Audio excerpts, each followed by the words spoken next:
That takes me back as a teacher and assistant principal. When I started teaching in 1971, a lot of these types of things started coming down from both federal and state governments. And before we had the MSA testing, we had testing like that was coming in. It was taking so much of our time away from us to actually teach children what they were supposed to be learning. It was changing the curriculum that we were supposed to be teaching. Right now, the information I got was that teaching the testing now takes about 20 days out of a student's time. That's 1/9 of your school year, and that's not good.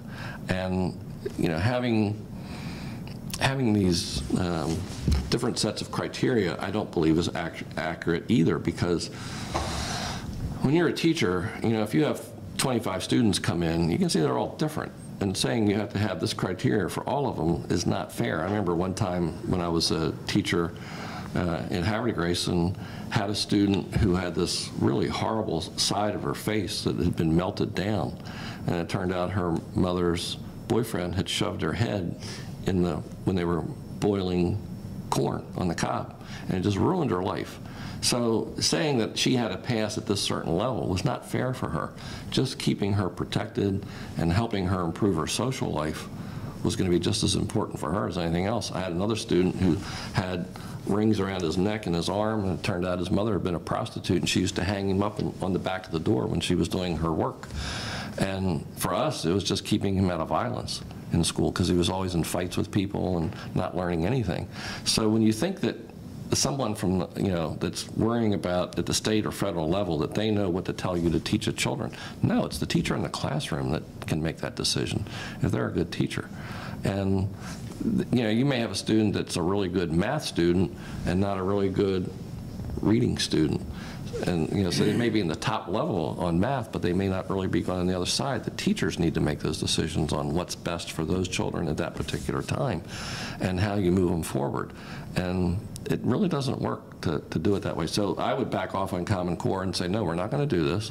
We're going to let the local school boards, the local superintendents, the principal, and the teacher be the one that makes those decisions on what goes on. Because teachers are taught to do that, and they know how to do it. And they're actually face-to-face with the people that do it. And it's not the best thing to do. What about the standardized testing? And of course, I've always been. We're required to do it. Yeah, so.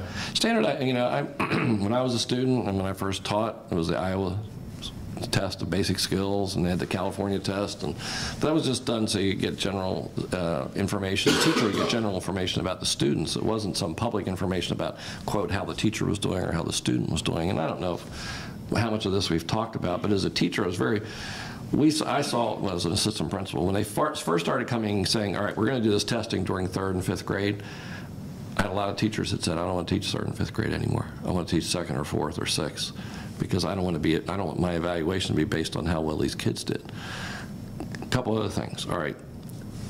Unfortunately, the media will have to come out with an article saying, all right, here's school number A, and here's how their 8th grade students did in math this year. And then here's how they did this last year. Look at the difference. But nobody really seems to know that that's a different group of kids. Those 8th graders are now in 9th grade. It was different children being tested. When I was the assistant principal at Aberdeen Middle School, every given year our population was 60% different. We had so many kids that left because they graduated, they moved, or their parents were in the military. So grading us on how things had gone the year before is not the way to grade the school. Or I can give you another example. We're very, very proud in the city of Haverty Grace that Haverty Grace Elementary, where I went to elementary school and met my wife, and now where we have grandchildren that go there. Last year in Harford County, they had, and I think it expanded beyond in some cases, but assistant principal of the year, teacher of the year, and nurse of the year. Well, you know what's going to happen. They're all going to get transferred somewhere else. So you're going to lose some of the really best. So then how are you going to evaluate that school the next year? Or let's say you're the best teacher that they have and you retire this year. You don't just evaluate it on the testing. You have to look at what happened.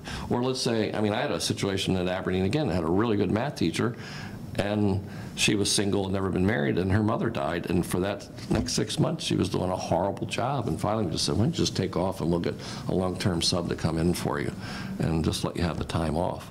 So that's why the principal's important, to be able to look at the teachers and go, it needs to be made locally, face-to-face. It can't be done in Annapolis. It can't be done in D.C. It's very frustrating when they try to do that.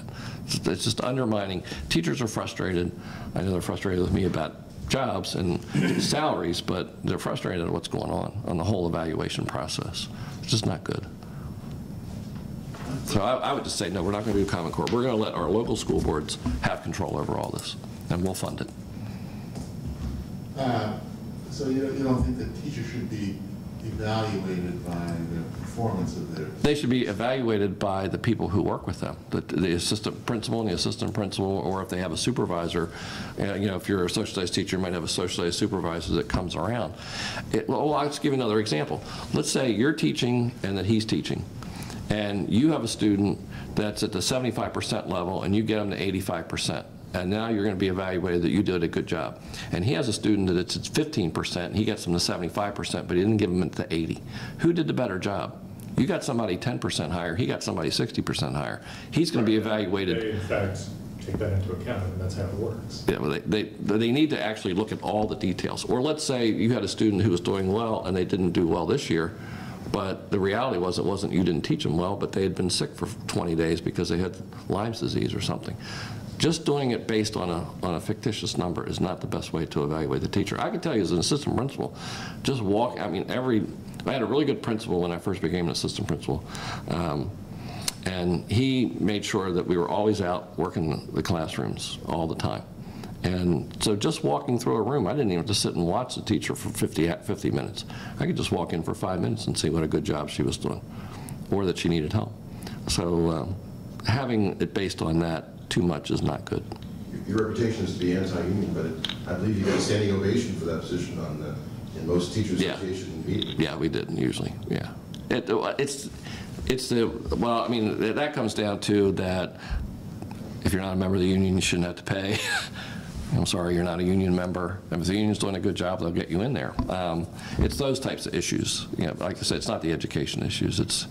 And it's very frustrating being the county executive, where the school board and the school superintendent do the negotiations with the teachers union on salary increases and benefits and things like that, and then they have to come to me for the money, and I have no negotiation power or rights with them. And when I give them money, then it might go in some different direction than the reason they're asking for the money. So some change, I know in Prince George's County, they went with the county executive has a little bit of power over how the superintendent gets appointed, but they need to have, there needs to be something done where, with the unions, I have to do it with my unions, the negotiations, but I don't do it with the sheriff's deputy, the correctional facilities, or the teachers and all the other 4 unions in the education side. There's got to be some connection, because it's not good for one person to make a promise and then have to come to the county executive and the county going to go, no, sorry, we don't have the money.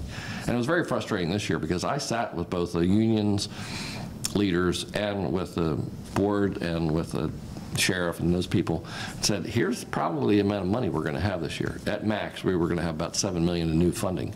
I said, so if the school board's, getting half of it, that means at best you're going to get $3.5 million. Then they came in and asked for $33 million. It's like, wait a minute, you knew ahead of time that at best this is what you were going to get.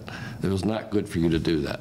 And they just passed their budget Monday, and they realized that they were, what they got. But they knew that 6 months ago. So that just leads to frustration for everybody. What about had the a dozen years of the Thornton education funding formula? That's going to obviously need to be reconsidered at some point. What are your thoughts on it? The main problem with that was that it came up with how they were going to send, how the money got sent, but not how the money came in. They never really came up with, here's the source of funding for this. It was just, all right, we need this amount of money. I really don't like some of the, Harford County gets hit very badly by the geographical situation where we're considered a rich county, and we lose money sometimes. And we're not necessarily rich or got richer, it's that we didn't get poorer than other people.